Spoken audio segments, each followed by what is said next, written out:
ኢትዮጵያ ተስፋ አላት። ምንም ጥርጥር የለውም። ኢትዮጵያ ትበለጽጋለች።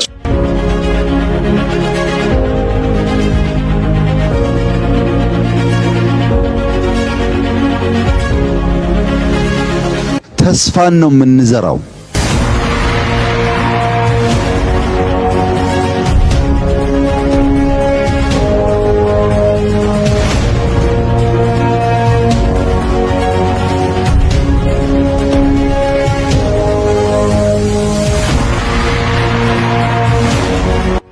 የዛሬ 6 ዓመት ማክሲመም ኢትዮጵያ በአፍሪካ ሁለተኛ ትልቁ ኢኮኖሚ ትሆናለች።